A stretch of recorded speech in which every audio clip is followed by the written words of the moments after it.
Everyone, Bonnie made a friend in class. Oh, she's already making friends. No, she literally made a new friend. I want you to meet Forky. Hi. Hello. Hi. Where Forky is being kept. How do we get that key? What about the old plush rush? There you go. Oh, where did you two come from? Well, we're not doing that. That's gonna be quite a jump for you and Duke. For me? Let's kaboom.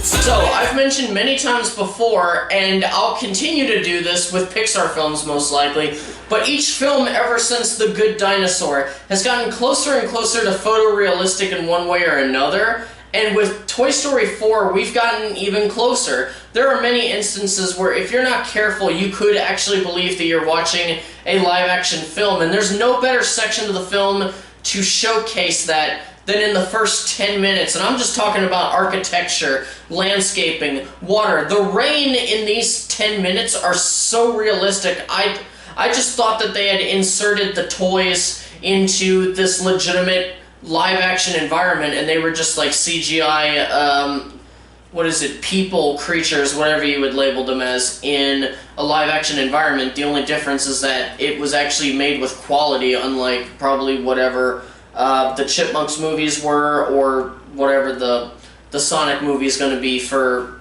either later this year or next year. I forgot if they changed it. But anyway, I can just say this part as well. The entire animation overall has drastically improved, even with some of the smaller details like how the toys move and just go about how they're even doing things. As far as the script itself and my earlier fears involving the necessity for this film and the necessity for the story itself, I believe that they actually made a great case for why they could continue the story even after that wonderful ending that Toy Story 3 gave us. And I believe that it's primarily through a few concepts that have been explored one way or another throughout the trilogy, but, you know, that they could actually explore further into it. For example, for a couple of examples, you've got the obvious existential crisis from the first film with Buzz, only this time it's explored through Forky, the idea of abandonment from the second film with Jessie, and in the third with Lotso, this time explored through numerous characters old and new so I don't get into spoilers, and also just the idea of being loyal to a fault but then also making time for yourself, which is something that all the films have tackled in one way or another, particularly in regards to Woody himself, the cowboy who has always taken up the role as leader and sole caretaker of his owner's well-being, whoever that may be at the time, you know, whether it's to the detriment of himself, the group, or even, at times, the owner. And as far as the theme and concept that was touched on the most, I would actually say that it's the abandonment part. Like I said, many characters here have some kind of experience with abandonment, whether it's actually going through it, or just with the fear of actually being abandoned. And none of these story beats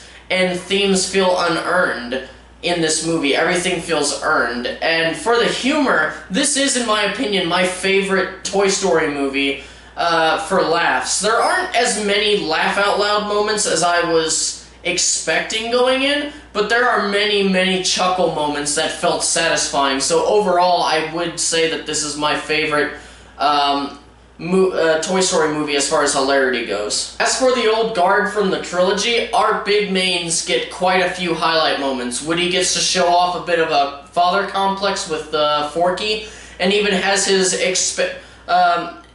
his horizons expanded to where he questions just why he has done things the way that he has done it all these years. You've got Buzz, though not focused on as much as he has been in previous entries of the franchise. He gets a very memorable running gag that was one of those laugh-out-loud moments every time it was brought up. And of course, for this part, we have Bo Peep returning after a noticeable absence from the last movie. Now... Sorry, give me a second.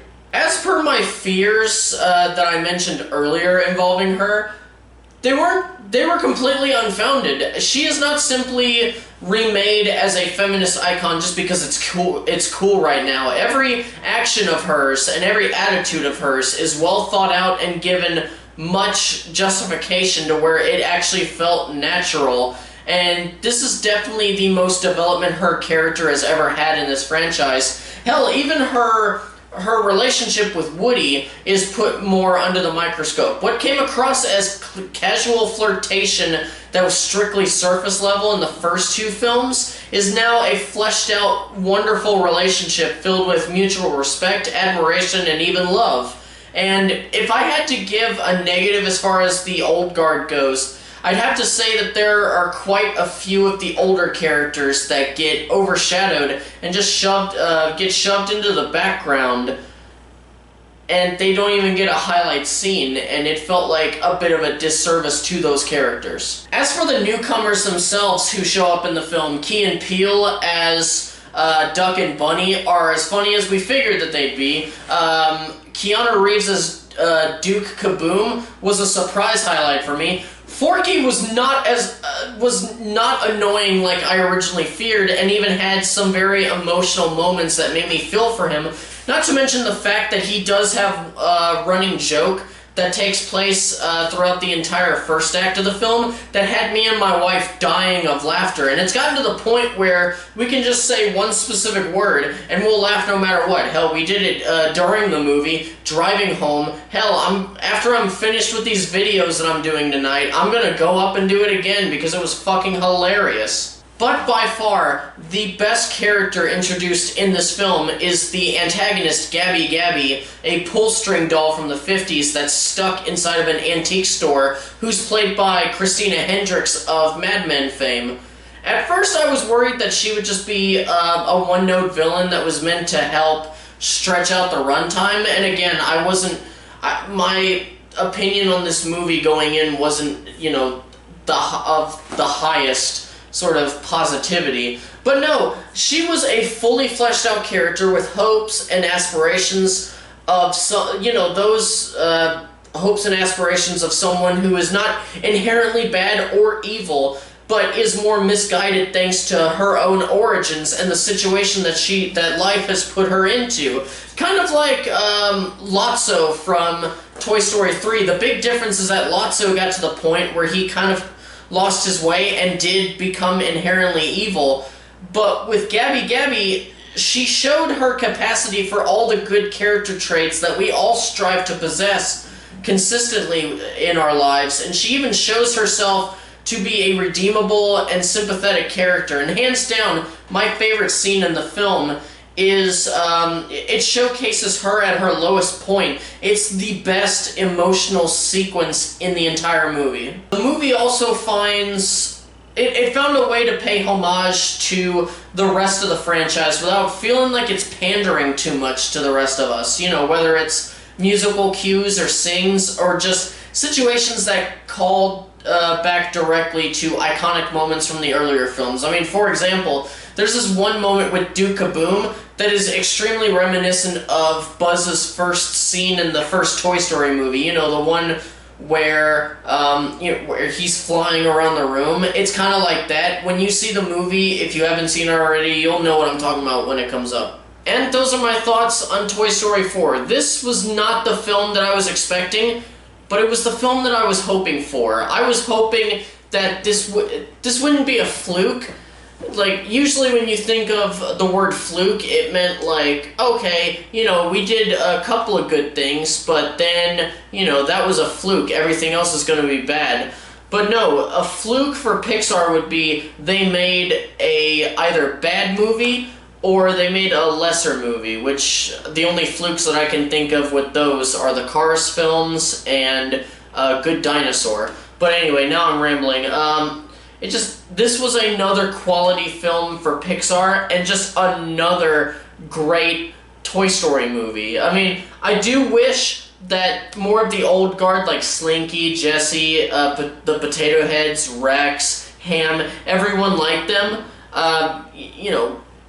I wish we had gotten a little bit more of that, but for what the focus was on, it was a very satisfying movie overall, and although I do still consider the ending to Toy Story 3 to be the most emotionally satisfying ending, the ending for Toy Story 4 is another great end to another fantastic installment in the Toy Story franchise, and I don't know if this is the last one or if they're gonna do any more, but I'm fine with either at this point. Like, with Toy Story 3, when it initially released, I thought there should not be another Toy Story. There can't be.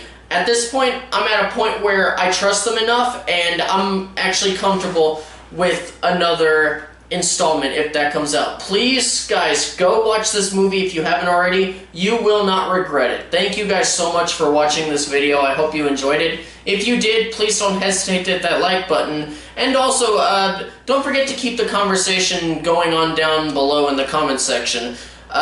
You know, that is more for me than just helping out the channel. I really love seeing what you guys think about the movies and topics that I bring up on my videos. And now all that's left to say is farewell until the next video, all you casual moviegoers and movie fans alike, and keep on being awesome.